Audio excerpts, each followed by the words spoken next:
Meanwhile, a local immigration attorney says these sorts of things have been happening at campuses across the country. She spoke about it today with Channel 2's Dave McKinley. Dave.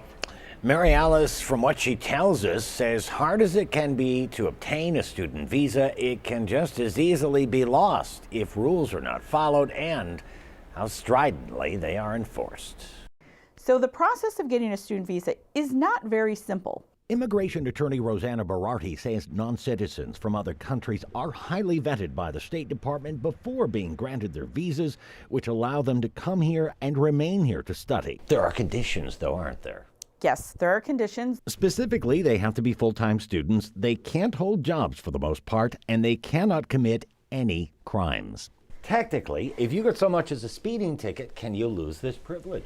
You could technically, but typically with students, criminality has to be at a higher level than a shoplifting or speeding ticket in order to be problematic for their immigration status. The laws, which have existed since 1997, have not changed. What's changed is the administration's decision whether to enforce it or not. And with the Trump administration apparently adopting a zero-tolerance approach, she expects to be busy. On Friday, our phones started ringing, not from UB, but campuses across the country where students' visas were being canceled for even a lower level parking traffic infraction.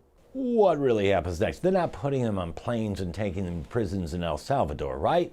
So this is the part that we don't know yet because it just started happening.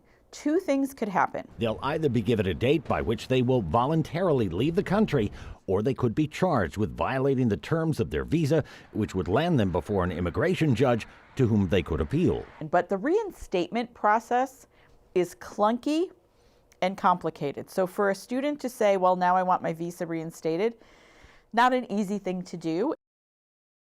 Concerning as well, she says, is this memo was issued just today by the federal government advising that DHS will begin screening the social media accounts of resident aliens searching for anti-Semitic posts, which could also potentially be used as grounds for suspending a student visa.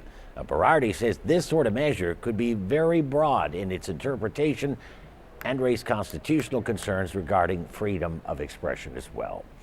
On your side of the newsroom, Dave McKinley, Channel 2 News. Dave, thank you.